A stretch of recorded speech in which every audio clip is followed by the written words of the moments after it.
Halo adik-adik, ketemu lagi di channel Eduka. Kita akan membahas bocoran soal UTBK SNBT gelombang yang pertama, pengetahuan kuantitatif. Oke, kita langsung bahas ke soal yang pertama. Berikut disajikan segi 4 SPQR, di mana panjang sisi SP adalah 9 cm, panjang sisi PQ adalah 9 akar 3, besarnya sudut P adalah 30 derajat, dan panjangnya RS adalah 6 akar 3. Nilai P sama dengan cos dari sudut QSR, nilai Q sama dengan setengah akar 2. Maka hubungan yang tepat antara kuantitas P dan Q itu apa? P lebih besar dari Q, P kurang dari Q, P sama dengan Q atau tidak dapat dipastikan? Oke, kita bahas dulu untuk soal yang nomor 1 ini. Nah, tadi yang diketahui itu adalah panjangnya sisi RS ini ya, 6 akar 3. Nah, segitiga SQR itu kan merupakan segitiga siku-siku. Karena merupakan segitiga siku-siku, maka sudut Q ini besarnya 90 derajat. Nah, tadi kita disuruh menghitung berapa nilai dari cos sudut QSR. Nah, untuk menghitung berapa besarnya cos sudut QSR, nah rumus dari cos sendiri adalah samping dibagi miring. Nah, kalau kita disuruh menghitung sudut QSR, berarti kan sudutnya ada di sini ya. Berarti kan tadi samping bagi miring. Samping itu adalah sisi yang ini, sisi SQ. Dibagi sama yang miring tadi, SR adalah 6 akar 3. Nah, untuk bisa menjawab berapa besarnya cos sudut QSR, berarti kita harus bisa menentukan dulu berapa besarnya sisi SQ. Nah, untuk bisa menghitung berapa panjangnya sisi SQ, maka kita bisa menggunakan segitiga SPQ terlebih dahulu. Karena pada segitiga SPQ ini sudah diketahui berapa panjang sisinya dan diketahui berapa besarnya sudut P, yakni 30 derajat. Oke, kita mengingat kembali aturan pada cos. Nah, untuk menghitung cos suatu sudut, itu rumusnya adalah A kuadrat ditambah B kuadrat dikurangi C kuadrat dibagi sama 2 kali AB. Nah, tadi dari segitiga SPQ yang diketahui itu sisi apa? Yang diketahui adalah sudut, harusnya sudut ya, bukan sisi. Dari segitiga SPQ yang diketahui tadi adalah besarnya sudut P, yaitu 30 derajat. Maka yang kita masukkan ke dalam rumus ini itu adalah nilai dari sudut P-nya, yakni cos 30 derajat. Maka cos 30 derajat sama dengan A kuadrat ditambah B kuadrat. Nilai A-nya berapa? Nilai A-nya ini ya, yang bawah, yaitu 9 akar 3 kuadrat ditambah sama B. B-nya adalah ini, yaitu 9 kuadrat dikurangi sama C-nya. C-nya adalah yang SQ ini, yaitu SQ kuadrat. Dibagi sama 2 kali A kali B. 2 dikali A-nya tadi berapa? 9 akar 3 dikali sama B-nya adalah 9. Nah, kalau sudah, sekarang kita kalikan silang. Berarti cos 30 derajat dikali sama 2 dikali 9 akar 3 dikali sama 9. 30 derajat itu merupakan sudut istimewa ya. Besarnya cos 30 derajat itu sama dengan setengah akar 3. Lalu dikalikan ini 2 kali 9. 2 kali 9 adalah 18 dikalikan sama 9 akar 3. Lalu 9 akar 3 kuadrat yang ini. 9 akar 3 kuadrat itu kan artinya 9 dikuadratkan dikalikan sama akar 3 kuadrat. 9 kuadrat sama dengan 81 dikali sama 3 yaitu 243. Lalu yang 9 kuadrat ini adalah 81 dikurangi SQ kuadrat. Nah, setengah akar 3 dikali 18 dikali 9 akar 3. Setengahnya dikalikan sama 18 itu kan dapatnya 9. Kemudian yang akar 3 dikalikan akar 3 kan dapatnya 3. Berarti 9 dikalikan 3 sama dengan 27. 27-nya dikalikan sama 9 dapatnya adalah 243. Tadi yang ini dicoret sama ini ya, sama setengah. Lalu yang akar 3 dikali sama akar 3 jadinya 3. Maka 243 sama dengan 243 ditambah 81 dikurangi SQ kuadrat. Ini yang 243 dengan 243 bisa dicoret, maka yang tersisa adalah 81 min SQ kuadrat. Nah, di sini kan SQ-nya nilainya negatif ya, lalu dipindah ke ruas kiri. Maka menjadi positif, sehingga SQ kuadrat sama dengan 81. Nah, kalau SQ berarti kan akarnya ya, lawan dari kuadrat itu kan akar. Akar dari 81 sama dengan 9. Maka panjangnya sisi SQ itu sama dengan 9 cm. Oke, aman. Kita sudah dapatkan panjangnya sisi SQ dan kita juga sudah mengetahui berapa panjangnya sisi SR. Maka kita langsung masukkan ke rumus samping bagi miring. Sisi sampingnya tadi adalah SQ yang panjangnya 9 cm dibagi sama sisi SR yaitu 6/3. Nah, lalu gimana caranya? Caranya adalah kita kalikan dengan sekawannya yaitu akar 3. Maka 9/6/3 kita kalikan dengan akar 3/3. 9 dikali sama akar 3 itu kan dapatnya 9/3 ya. Lalu 6/3 dikali sama akar 3 itu kan artinya 6 dikali 3 yaitu 18. Berarti 9/18 itu kan dua-duanya kita sederhanakan dibagi sama 3 ya. 9 bagi 3 dapatnya adalah 3. Tadi masih ada akar 3-nya berarti 3/3. Lalu 18 dibagi sama 3 dapatnya 6. Nah, 3/6 ini bisa kita sederhanakan, dua-duanya kita bagi sama 6. 3 bagi 3 dapatnya 1, 6 bagi 3 dapatnya 2. Berarti 1/2 akar 3. Maka besarnya maka besarnya P ini adalah setengah akar 3. Sedangkan besarnya Q adalah setengah akar 2. Maka antara setengah akar 3 dan setengah akar 2, mana yang lebih besar? Yaitu nilai setengah akar 3. Artinya nilai P-nya lebih besar dari nilai Q. Tapi ini hanya beda tipis ya, akar 3 dengan akar 2. Berarti cos sudut QSR itu lebih besar dibandingkan sama setengah akar 2. Atau nilai P lebih besar dari Q. Oke, sekarang kita lanjut ke soal nomor 2. Sebuah kerucut berada di dalam bola dengan jari-jari bolanya 16 cm. Jika tinggi kerucutnya adalah 20 cm, maka volume kerucutnya berapa? Nah, kita disuruh menghitung berapa volume kerucutnya. Dengan tadi clue-nya adalah jari-jarinya bola adalah 16 cm. Oke, tadi jari-jari ya yang 16 cm ini. Nah, katakanlah ini kita ambil titik tengahnya dan kita misalkan dengan titik O. Titik O ini kan merupakan titik pusat dari bola. Nah, karena dia merupakan titik pusat, berarti dari O ke A, kemudian O ke B, itu kan otomatis panjangnya sama, karena itu kan merupakan jari-jarinya. Tadi jari-jarinya berapa? 16. Maka panjangnya OA dan juga OB itu sama dengan 16 cm. Nah, sekarang kita tinggal menghitung berapa tingginya OD.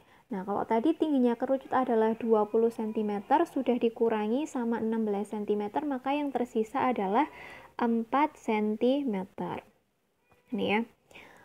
Maka volume kerucut, nah untuk bisa menghitung berapa volume kerucutnya, tentu kita harus mengetahui dulu berapa panjang sisi BD-nya.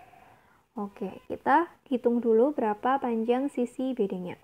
Kalau kita perhatikan, segitiga BOD itu kan merupakan segitiga siku-siku. Maka berlaku dalil Pitagoras, maka panjangnya sisi BD itu sama dengan sisi miring dikuadratkan dikurangi dengan sisi lain yang lebih pendek dikuadratkan juga. Nah, tadi sisi miringnya adalah 16 kuadrat dikurangi sama 4 kuadrat. Untuk memudahkan perhitungan, supaya kalian nggak perlu ngitung nih 16 kali 16, maka kita sederhanakan saja semuanya dibagi sama 4. Berarti 16 dibagi 4 itu kan sama dengan 4. Lalu yang 4 dibagi 4 itu sama dengan 1. Maka sederhananya, dari 16 kuadrat dikurangi 4 kuadrat itu sama dengan akar 4 dikuadratkan dikurangi sama 1 kuadrat. 4 kuadrat berapa? 16 dikurangi sama 1 kuadrat yaitu 1. Sama dengan 15 ya. Maka panjangnya BD ini adalah akar 15. Tapi kita ingat lagi, tadi di depan itu kan nilainya kita sederhanakan ya. Kita bagi sama 4. Nah, karena tadi di depan kita bagi sama 4, maka akar 15-nya ini harus kita kalikan lagi dengan 4, kita kembalikan ke kondisi semula. Kalau tadi di awal kita bagi 4, maka panjang akhirnya harus kita kalikan kembali dengan 4. Maka 4 dikali dengan akar 15 sama dengan 4 akar 15. Berarti kita dapatkan panjangnya BD sama dengan 4 akar 15. Nah, sekarang kita disuruh menghitung berapa volume kerucutnya. BD tadi kan merupakan panjang jari-jarinya kerucut ya kan, maka jari-jari kerucutnya tadi adalah 4 akar 15. Sedangkan volume dari kerucut sendiri rumusnya adalah 1/3 dikali Pi dikali R kuadrat dikali T. Sepertiga dikali pi, ini pi-nya nggak perlu kita ubah ya, karena di sini antara opsi A sampai E itu semuanya tetap ada pi-nya. Pi-nya tidak perlu kita ubah ke bentuk 22/7 maupun 3,14. Dikalikan sama R kuadrat, R-nya tadi adalah 4 akar 15. Berarti kalau R kuadrat ya 4 akar 15 dikalikan dengan 4 akar 15. Dikalikan sama tingginya kerucut adalah 20 cm. Sepertiga pi dikalikan ini 4 akar 15 kali 4 akar 15, akar 15 berarti 4 kali 4 16 ya. Maaf, ini harusnya 15 bukan 5. Akar 15 kali akar 15 berarti 15, maka sepertiga pi dikali 16 dikali 15 dibagi sama 20. 15 sama 3, ini bisa kita coret dapatnya 5. Berarti 20 kali 5, 100 kali 16 sama dengan 1600 pi. Maka volume kerucut ini adalah 1600 pi, yaitu opsi yang B. Gimana? Sudah mulai pusing atau masih tetap semangat ini mengerjakan soal yang berikutnya? Oke, kita langsung ke soal yang nomor 3 ya, atau soal yang terakhir. Jika A ditambah 1, A-3, 2 merupakan barisan geometri, maka pernyataan yang benar adalah besarnya nilai A sama dengan 2, besarnya nilai A sama dengan 1 atau A sama dengan 7, memiliki rasio negatif. Maka pernyataan yang benar itu yang mana saja? Oke. Nah, tadi barisan ini merupakan barisan geometri. Kalau apa sih cirinya dari barisan geometri? Yaitu memiliki rasio yang tetap atau memiliki rasio yang sama. Berarti U1-nya adalah A plus 1, U2-nya adalah A-3, dan U3-nya adalah 2. Gimana cara mencari rasionya? Karena rasio itu sifatnya tetap, maka kita untuk menghitung rasio itu kan berarti suku setelahnya dibagi sama suku sesudahnya, gitu kan? Berarti U2 dibagi sama U1 itu sama saja artinya dengan U3 dibagi sama U2. Oke, berarti kita kalikan silang ya. U2 dengan U2, U1 dengan U3. U2 kali U2 berarti U2 kuadrat sama dengan U1 kali U3. U2 kuadrat, U2 tadi adalah A-3 kuadrat sama dengan A1-nya, U1-nya adalah A plus 1 dikali sama 2. A-3 tadi dikuadratkan ya, A-3 kuadrat itu artinya ya A-3 dikalikan dengan A-3, yaitu A kuadrat min 6A plus 9, kemudian yang A plus 1 dikali sama 2, itu sama dengan 2A plus 2. Lalu yang ada AA-nya nih, yang punya variabel A, kita pindahkan ke ruas kiri, kemudian yang angka plus 2-nya juga kita pindahkan ke ruas kiri. Maka A kuadrat dikurangi, ini kan harusnya A kuadrat dikurangi sama 2A, itu sama, A kuadrat dikurangi sama 2A, kemudian yang min 6A-nya, maaf. Ini harusnya ya A kuadrat dikurangi sama ini yang min 6A-nya, dikurangi sama yang 2A ini kan harusnya awalnya positif ya. Ketika dipindah ke kanan berarti berubah menjadi negatif, berarti min 6, min 2 berarti min 8A, kemudian min plus 9. Yang ini positif 2 dipindah ke ruas kiri menjadi negatif, berarti 9 min 2 sama dengan 7. Maka hasilnya adalah A kuadrat min 8A ditambah 7 sama dengan 0. Kalau kita faktorkan, berarti menjadi A-7 dikalikan dengan A-1. Masih ingat ya gimana cara memfaktorkannya? Cara memfaktorkannya adalah kita cari dua bilangan yang apabila dikalikan itu hasilnya positif 7, dan apabila kita jumlahkan hasilnya adalah negatif 8, yaitu angka negatif 7 dan negatif 1. Maka A-nya sama dengan 7 atau A-nya sama dengan 1. Karena kan nanti ini sama dengan 0 ya, berarti kan kalau A sama dengan min 7, A-7 sama dengan 0, kan gini, A-7 sama dengan 0, maka A sama dengan 7. Yang min 7-nya ini kita pindahkan ke ruas kanan, berarti menjadi positif ya. Maka nilai A-nya sama dengan 7 atau A-nya sama dengan min 1. Berarti pernyataan 1 salah, yang benar adalah pernyataan yang kedua.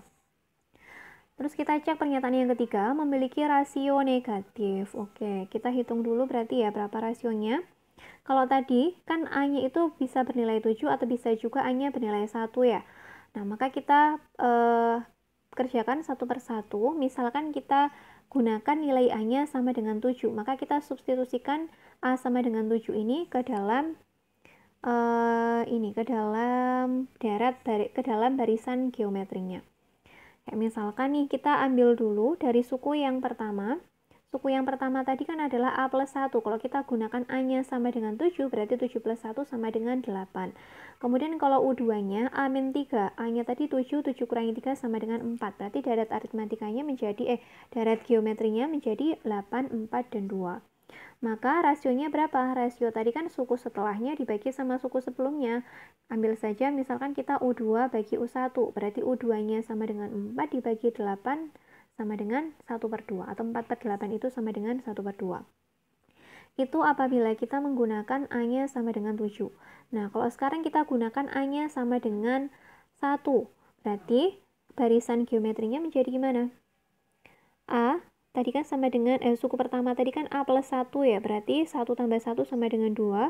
Kemudian kalau yang suku kedua A min 3, berarti 1 min 3 sama dengan negatif 2. Kemudian yang suku ketiga adalah 2. Berarti barisan geometrinya menjadi 2, min 2, dan 2. Maka rasionya berapa? U2 bagi U1, U2-nya min 2 dibagi sama 1, berarti negatif 1. Nah, ternyata hasilnya itu yang satu positif, yang satu negatif. Maka untuk pernyataan yang nomor 3 ini kurang tepat, karena rasionya bisa saja bernilai positif dan bisa saja bernilai negatif. Untuk A sama dengan 7, rasionya bernilai positif. Sedangkan untuk yang A-nya sama dengan 1, rasionya bernilai negatif. Maka yang pernyataan ketiga ini salah.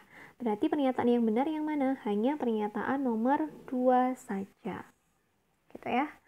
Oke, demikian tadi pembahasan soal UTBK SNBT, pengetahuan kuantitatif. Semoga penjelasan yang kakak berikan bisa dipahami dengan baik oleh adik-adik. Sukses buat kalian semua, sampai ketemu di video yang selanjutnya.